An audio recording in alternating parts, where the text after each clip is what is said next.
All right, this is the next episode of True Wrestling Fan Discussions, continuing our retro pay-per-view review series. This is going to be WCW 1992 Beach Blast. I'm your host, Mike. I'm Frank, and let's get into this. We're back in WCW land, Joy. Um, this was the only This was the only Beach Blast or Bash at the Beach that they did in June, and then the rest of them they converted over to July. This one was June 20th, 1992, from Mobile, Alabama. 5,000 on hand for this one. The hosts of the evening were Tony Schiavone, Eric Bischoff, and Cowboy Bill Watts. Commentators JR, Jim Ross, and Jesse the Body Ventura as soon as he got done with his Beach Babes. Few things I'm going to mention before we get into this. This was around the start of the new rules that Bill Watts brought into WCW. I'm fine with the no padding at ringside. I don't care about that. It's the going off the top rope garbage of a disqualification that was downright ridiculous. I mean, it didn't make, and then the fact that you have cruiserweights fighting for the light heavyweight title, you're taking away 50% of their maneuvers. Yep, exactly. Because the first match should have been awesome, and it was garbage. Not to mention, you have several titles not on the line tonight. Yeah, in some of the greatest matches, and you ended the night with a title match that ended in a draw. Yep. Bill, you scored a 0 on this one, my man. So let's get into it. The first opening matchup was for the light heavyweight championship. Brian Pillman defending the title against Scotty Flamingo, Raven, for most people, or Johnny Polo, however you remember him. All I know is back then in WCW, for whatever reason, he couldn't wrestle for squat. I was not amazed by him. I thought he actually did really well in this match. Scotty I didn't realize how athletic he was. Yeah. Maybe it was me because I'm watching the match and I'm not seeing the aerial stuff like we really should be. Yeah. And the way it ended was so, to me, cheesy. Brian Pillman going over the top rope, diving headbutt, hits his head on the ramp, crawls into the ring, and Flamingo on the second turnbuckle hits him with a knee and pins him and wins the title. Maybe it was the outcome that. I think it was the outcome because I thought the match was actually fairly decent. Yeah, I think it was really that bad, I don't understand why because during this night we do have a top rope altercation where it ends in a disqualification, which is ridiculous.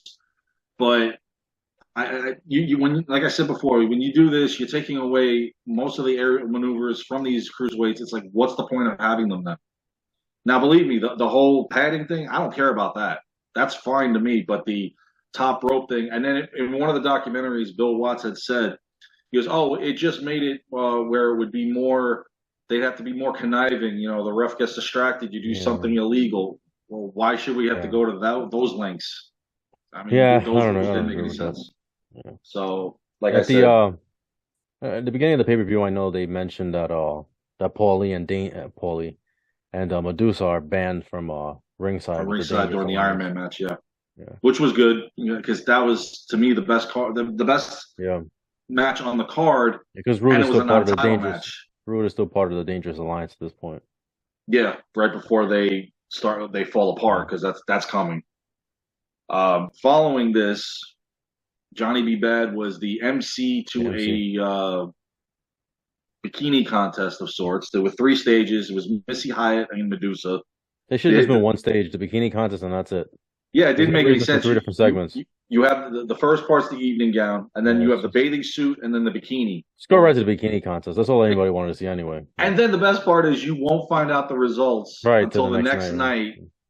Because they said towards the end of the night, they said that Medusa was winning 51% to 49%. Yeah, okay. Whatever. I just, if you're going to do this during the pay-per-view, have the results and the winner there. Yeah, at least. I don't know. That doesn't make sense. And it killed time because Johnny B. Bad would be out 2 more times for the contest, and then Jesse Ventura would help him on the final one. Yeah. Because he got mad. Why wasn't I doing this? Yeah. He goes, does he even like girls? Oh, Jesus. I couldn't believe Jesse said that. It's the 90s. It was the 90s. You wouldn't say that today. That was the 90s. Yeah, unfortunately. Well, Jesse probably still would, which is why he's not doing this anymore. So our next match was Again, one that didn't make real sense. If you're trying to show the dominance of the individual, fine, but give him a better opponent, especially when your opponent's on his way out of WCW. You had Ron Simmons versus the tailor-made man, Oh Terry God. Taylor. Now, Terry Taylor at this The- point is trying to look like the $1 million man, Ted He was the DiBiase. 99. He was the 99 cent store version of the Yeah, wish list. $1 million man. This was horrible because right, not too much further down the road, he's leaving to go to greener pastures. Only WWE doesn't ever know what to do with the man. And Ron Simmons is on a huge push to the world title. This to me felt like a one-sided match. It didn't click, Terry Taylor with Ron Simmons. And I mean, power slam and a pin, and Ron Simmons has got the victory. Now, the interesting part is I noticed who the referee was. And every time I see this man, the first thing I think of is ECW and his famous match with Beulah McGillicuddy, where he just pretty much lost all his volume of blood. And that was Bill Alfonso. And he refereed more than one match on this night. But when I saw him here, I thought that was cool because he's a legend in ECW. So following Ron Simmons' match, Jim Ross interviewed him, and he talked about how pretty much if you apply yourself, you can do whatever you want, and he was gunning for the World Heavyweight Championship, which was not defended on this night, which makes no sense. So Nope. I'll get to that a little bit. Our next match on the card was another one that really didn't make any sense. There was no story build up to it, nothing. It was Marcus Alexander Bagwell versus Greg the Hammer Valentine. And I forgot about Valentine for some reason. oh, let me just say this: they did have a dark match where two of the Dark Side reviews were teaming together in a six-man tag, JYD and Big Josh. I didn't mention that before, but yeah, they were on. I would have rather see that match on the card with DDP than this, because this is Greg Valentine went there literally for like a cup of coffee. Mm-hmm. This was after WWE. He left, and then he wound up going back briefly as one of the knights and a hired Royal Rumble hand. But again, this was a match that didn't really make any sense. Bagwell is, whether it's real or not, kayfabe an injury in the ring. Valentine's exploiting it to put the figure four leg lock on. He did have it on the first time. Bagwell was able to roll out of it. He rolled him up into a pin, but to no avail. His knee was at this point shot. They were really exploiting it, and then Valentine puts the figure four on him again, and it's a submission. And now this match, I would have had Bagwell go over on Valentine, because if you're trying to push the youngster, this is the way to do it. Instead, you got a legend that's pretty much one leg out. His career is almost done, getting the victory, and for what? I think they should have went the other way, but hey, that's just me. So, following that match, we had the Falls Count Anywhere match. Now, this match, if not this match, then the Iron Man match should have been the main event. And this match, I truly believe, should have been for the WCW title. Yeah, it was Civic versus Cactus Jack. Yeah, and they stole the show. Yeah, and they were talking about how Vader, at the Great American Bash, is the number one contender to get the shot at Sting. Right, why isn't Cactus Jack getting a title shot? Hey, you have Sting wrestling on the card. This is one of 3 titles that is not defended tonight. On the line, yeah. The WCW, the US title, and the TV title not defended tonight. And at least the first 2 should have been. Yeah. Rude's match should have been for the US title. Yeah. And this should have been the WCW. Sting should have been the main event. Why is Sting the 4th match on the card? Is it because he's facing Cactus Jack? Then why start a program with him? I don't know. The match was good, though. I like how they were fighting. The match was great. I like how they started fighting in the ramp. That was pretty cool. The ramp, the aisleway with with the fans, and then they finally get to the ring. The ending was a little cheesy with the top rope clothesline on the ramp. Sting gets the pin. I thought that was a little hinky to me, ending it that way. I'm sure Cactus Jack wasn't going to submit in the Scorpion Deathlock, but at least something else, use a chair, bell, something, along the lines. And then I really thought we would see Abdullah the Butcher around there too, because he has been involving himself in Cactus's matches. helping him and beating him up at the same time. I love that relationship between the two. But yeah, this to me, one of the matches that stole the show. This should have been for the title, and it wasn't. Sting gets the victory over Cactus Jack in a pretty lengthy match, about 11.5 minutes. But it's the fourth match on the card, and you're the world champion. Yeah, I don't I know. don't get it. I don't know either. And at least not even a Vader sighting either on this too, which would have made more sense, seeing how you're talking him up as the number one contender. So the next match on the card, to me, besides the match we just talked about, was the best match of the night. And this would be the first of 2 years that Rude does this, the Iron Man match. Mm-hmm. Because at the next Beach Blast, he also will do a 30-man Iron Man match against Dustin Rhodes. This was Rick Rude versus Ricky the Dragon Steamboat, non-title match. What are we doing here? And then at the end of the night, I know I'm jumping the gun here a little bit, but at the end of the night, then they say, oh, Ricky Steamboat's now the number one contender. Oh, really? Because you just had him fight for 30 minutes to get that honor? Are you kidding me? This was bogus. If I was Steamboat, the booking was shit. The booking was bad. So they had the talent. Pardon my French there, but yeah, you had a great roster on this card. Did. And this felt like this was modern day Vince McMahon. This was Vince almost. I like using that terminology now. But let's get into it because the 30-minute Iron Man match had some pretty impressive stuff. Fall number 1, Steamboat whipped Rude into the corner, caught a knee in the face. Rude, hooked the tights. He gets the first pin. This was at 7 minutes 42 seconds into the match, so Rude's up 1-0. Following that, about I'd say a minute later, Rude hits the Rude Awakening and pins Steamboat. So now he's up 2-0. And just for the hell of it, goes off the top rope. Not even a few seconds later, gets disqualified. But he's up 2-0 anyway, so he figures, what the hell? So now it's Rude's up 2-1. 2-1, yeah. Which is stupid. And this is at pretty much almost at this is not even the halfway mark. We're at the 1/3 mark. Rude rolls him up with a small package, not 30 seconds later, and now Rude's up 3-1. This is almost becoming a blowout. But Steamboat did fight back in this one. The 5th fall, Steamboat reversed the Tombstone Piledriver and did it himself and got the pin. And this was at the 17:39 mark. So now Rude's up 3-2.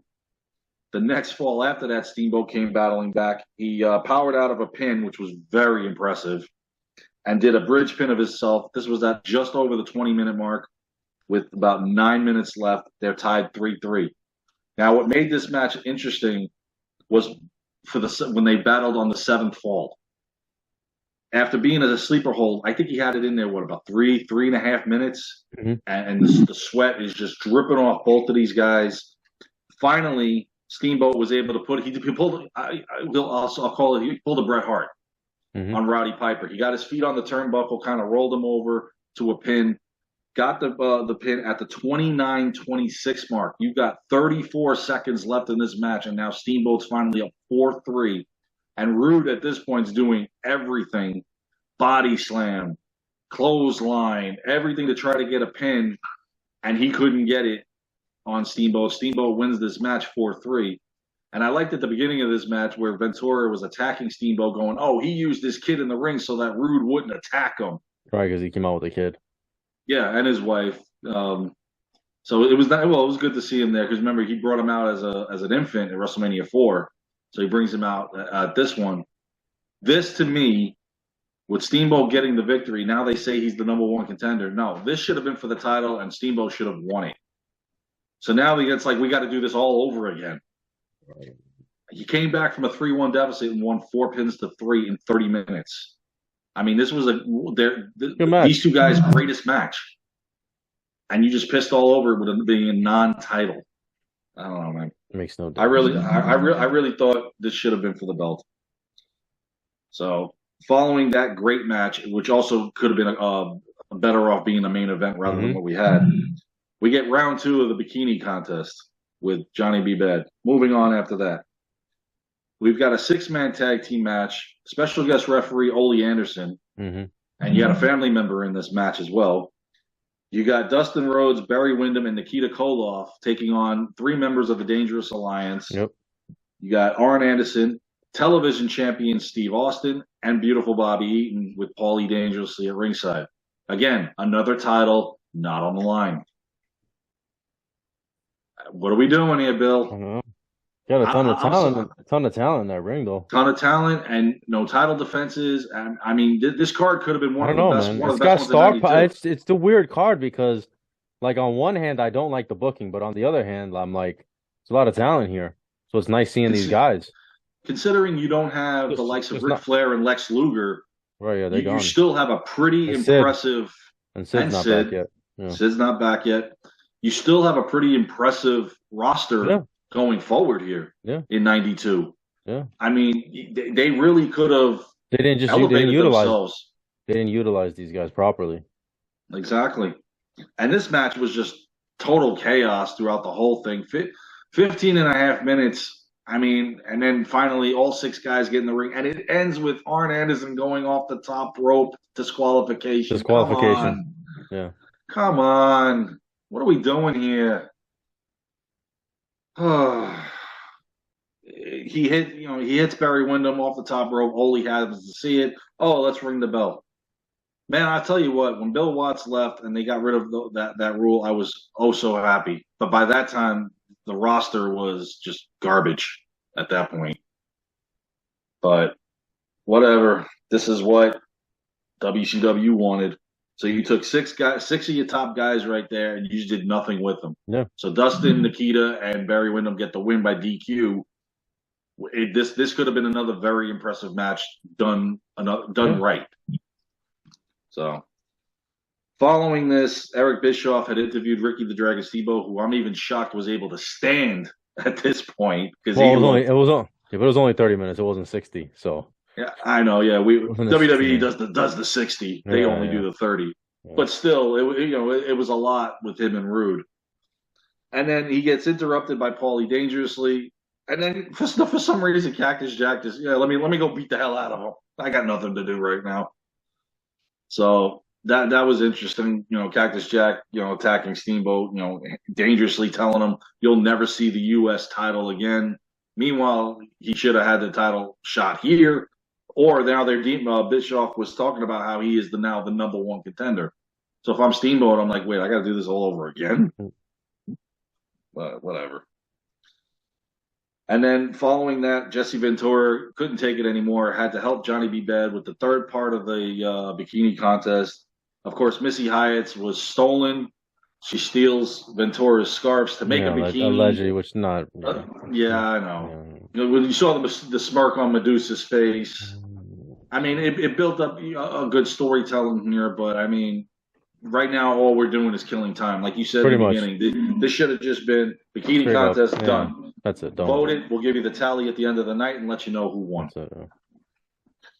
So, moving on from that, now we've got a ridiculous main event with a bogus finish. If I'm the fans here, I'm throwing crap into the ring like they did when the NWO first came in 4 years later. I'd be throwing so much because it ended in a time limit draw. Now, for those that don't know, the Clash of the Champions would be 2 nights after this, but it was already taped because they were bringing in another set of tag titles, the NWA tag titles, so they were doing a tournament. The Steiner brothers, who are the WCW World Tag Team Champions here, were facing Terry Bam Bam Gordy and Dr. Death Steve Williams. They would face each other 2 nights from now, again, in that tournament in which Gordy and Williams do beat the Steiner brothers. Right, even though it was already. So I think it happened about 10 days prior. Yeah, I think it might have 4 days or something like that. I think it was. It was earlier than the. But it wasn't aired until 2 days after the pay-per-view. Mm-hmm. So okay, now Bill Watts in the beginning of the night said we are starting with a title match and we're ending with a title match. Okay, if you're going to end with a title match, let there be a victor. Yeah. Not a draw. Yeah. What's the point? And the worst part of it is that they're counting down how many seconds are going, and Scott Steiner's just just wrestling, not even. And then when time expires, he gets upset, and I'm like, all of a sudden, Scott Steiner hits the Frankensteiner, and the bell already expired. and then Go he's upset at the over here ref. in 2 minutes, But one I'm like, minute, 30 here, seconds. right? It's not like it's just the TV audience that knows this. In the arena, the guy has the mic, and they're counting it down on the PA system. Yeah. I don't. And if you look at the crowd in the front row, especially the guy wearing the cutoffs, the suspenders or whatnot, the overalls, they're like, Yeah, what are we doing here? yeah, And you ended this in a draw. Now, if it's to build momentum towards the Clash of the Champions that Monday, fine. But put this in a mid card. yeah. Don't end the night Right, on the a main event. draw. Yeah, The Iron Man match or Sting's match should have been the main event. If you want one of those again, we said the should have Sting. been a title match. Yeah, if anything, it should have been the Sting match. Sting and Cactus Jack should have been the main Yeah, event. If you didn't have faith in Cactus Jack in the main event right, status, right. why are you putting him in the program with Sting? I don't That know. I don't get. I don't know. So we end this night on a draw. Both teams they left it all out there. It was a good match, but Yeah, then all no, of a sudden it's like they want to start firing up during the last 5 minutes or the last 2 minutes when Rick Steiner got two Steiner lines on Gordy and Williams, and then the Frankensteiner as the bell expires and Scott's going, what the hell? You heard that, well, yeah, it's already predetermined, so obviously it is what it is. But don't end the night on a draw. I know, I agree. You I thought start the the night strong, end the night strong. Don't end it with a draw. yeah, I mean, I thought this pay-per-view was okay because it has moments. It has really good moments, Yes. especially those two matches we talked about. Even The the Iron six Man man match had its yeah. moments. Yeah, and you Well, had three matches were really you had good. so much talent. You had so much talent. So for that, I'll say it was okay. It's just the way they booked was garbage. But Yes, Bill Watts needed to learn from this and not repeat it again. But yeah, well, that's not happening. yeah, so That's why he didn't last long. yeah, so all right. Well, you guys, please like, comment, subscribe, and please let us know what you think. We'll see you guys soon.